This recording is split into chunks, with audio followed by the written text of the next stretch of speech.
Hello, folks. Hope you're well.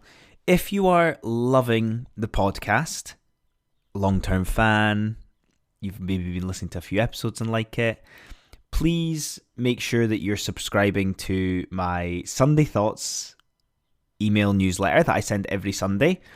I give some perspective on self-improvement, and it's just some nice thoughts on a calming day.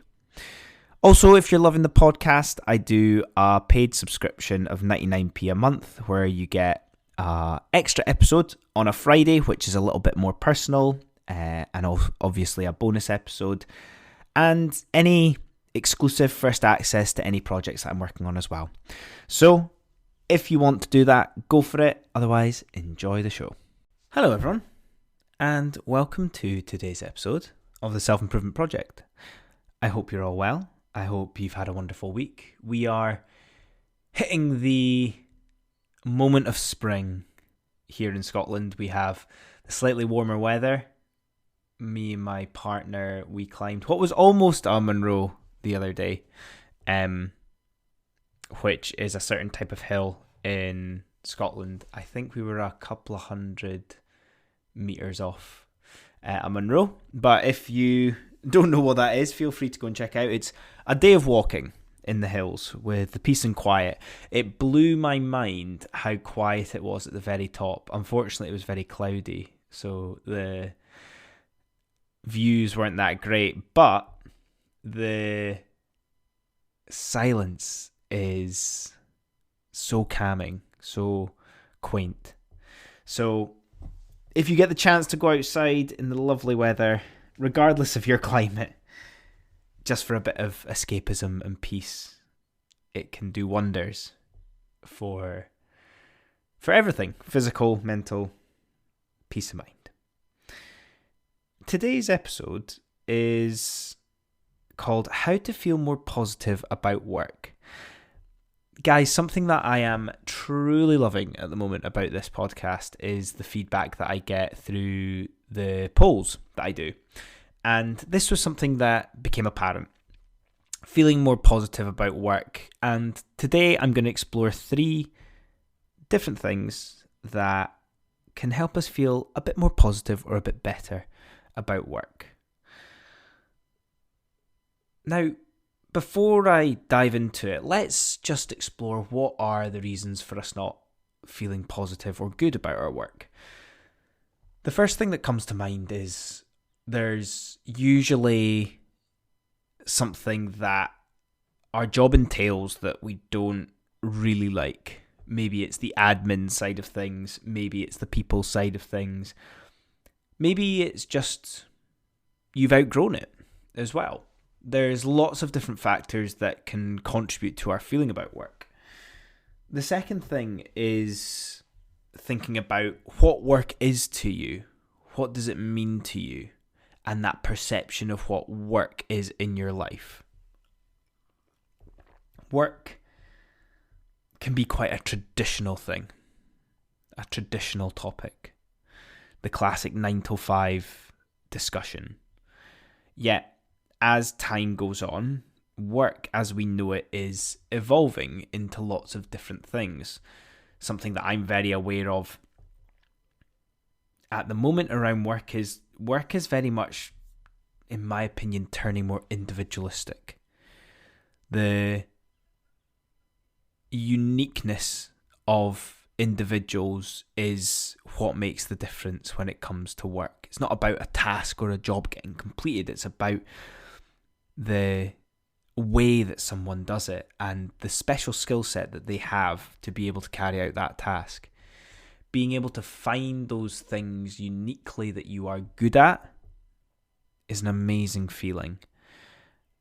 And not to go into how to feel more positive about work just yet, I think it's important that we recognise that this is something that exists in the space or the field of work and careers and jobs at the moment.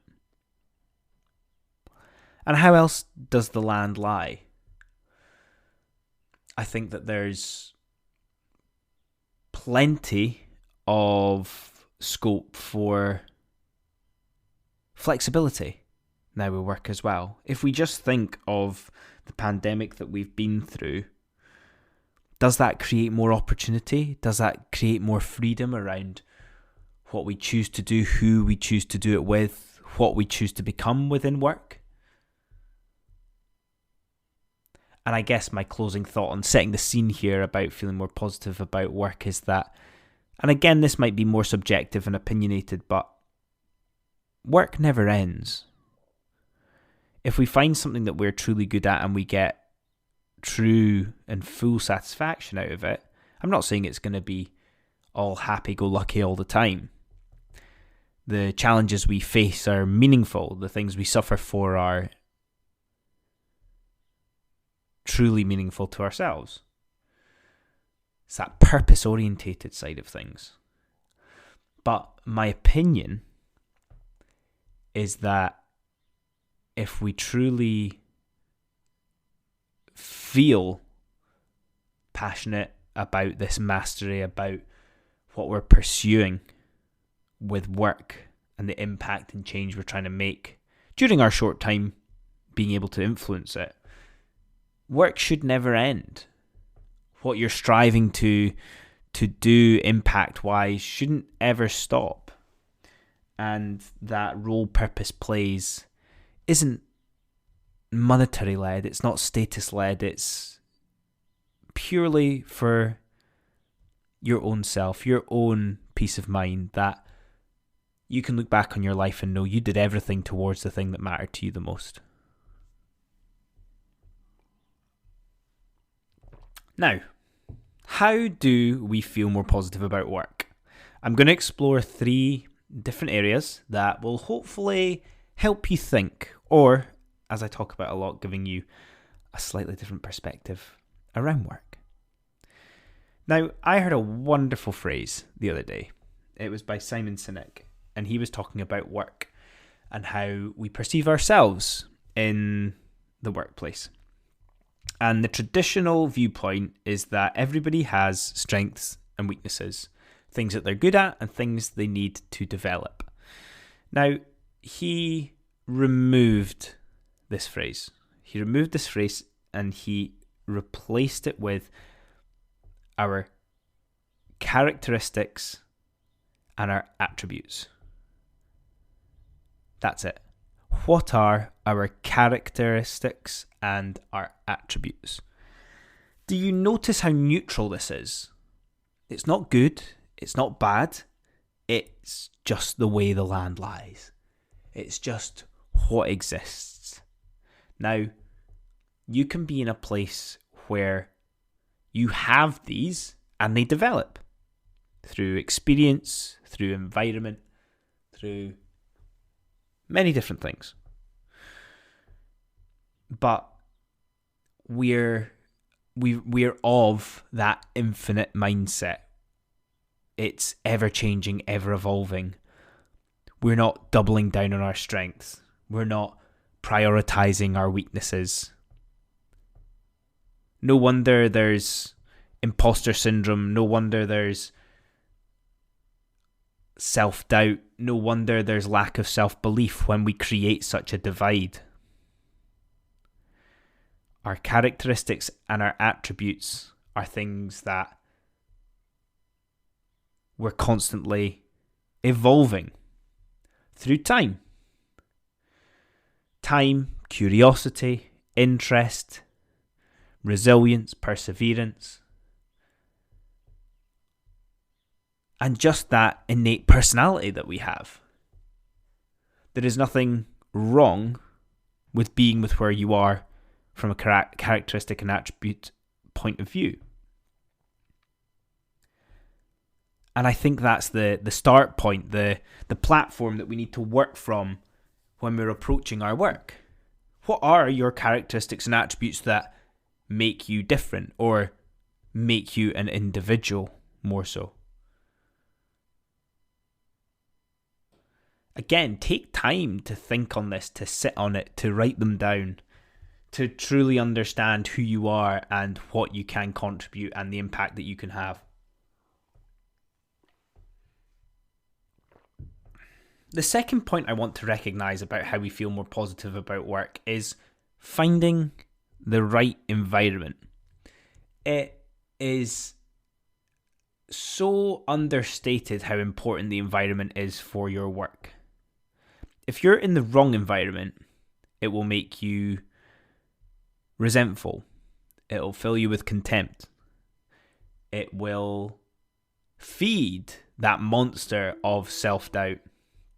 It will feed that self-doubt, imposter syndrome, lacking of self-belief feeling in general. Yet, we don't talk about it. Think of if you're passionate about helping other people, maybe altruistic, maybe you like to develop others, and you're stuck in an administration role. No wonder you are creating this bad feeling and perception towards work when you're not getting to do the things that you care about most. Or maybe you're really passionate about research in a certain field, yet you work in a sales job. You might be able to research things about sales, like the psychology of it or whatever, but true, deep, meaningful research in a field that is so obscure that only you could have that impact is something that you're being restricted from. So there's power in the environment that we look at. And I think it's important that you identify what is your environment right now and how is it holding you back. What are the things that you need in order to flourish in your environment? What are the things that you need in your environment that bring your characteristics and attributes to the forefront of everyday life within work? And the last point I want to share with you about feeling more positive about work is a liberating point. It's a freeing point. It's the point that if you give something a good go and it still doesn't feel right, you have the freedom to walk away. I usually say give things anything between a year or 2 years. If it's not working out and you've given it a good shot, you can walk away. There's nothing or nobody stopping you from doing that and trying to explore the previous 2 points a little bit more. Is there somewhere else that offers a better environment? Is there somewhere else that can allow your characteristics and attributes to be displayed more positively in day-to-day life? There is no shame from walking away from something that you've done for 1 to 2, even more years, if you will. There is no shame in that. You have built up capital, you have built up mastery, you have built up skills that will serve you in the future that you might not realise yet. But they have fed the things, if you're thinking intentionally and correctly about what you want to achieve, walking away is not a waste. It's not a waste of anything that you've managed to do so far. But you have the freedom to do that. And that's us today. Those 3 points around how to feel more positive about work. Looking at your characteristics and attributes over your strengths and weaknesses. Are you in the wrong environment? And if you need to, you have the power, you have the freedom to walk away after a couple of years if you give it a good go and it doesn't work out. So I hope you've enjoyed that today. Thank you very much for listening. I will pose a question in the poll, as always. But I hope you have a wonderful week. Share this episode with someone who you feel maybe needs it or feel like it would help. And as always, I will see you all next time. Cheers. Hey guys, me again. I hope you enjoyed that episode. And If you're not ready for the Becoming Unstuck in 30 Days self-led course quite yet, why don't you try my free ebook I created? 5 simple steps to improve yourself and your life. I made this during the very first lockdown of the pandemic in the early days of the Self-Improvement Project. It's a quick go-to when you're feeling unsure what to work on when improving yourself or your lifestyle. And the great starting point if you're trying to figure out how to live a more fulfilling and simple life. The link for this will be in the show notes for you. Have a good one.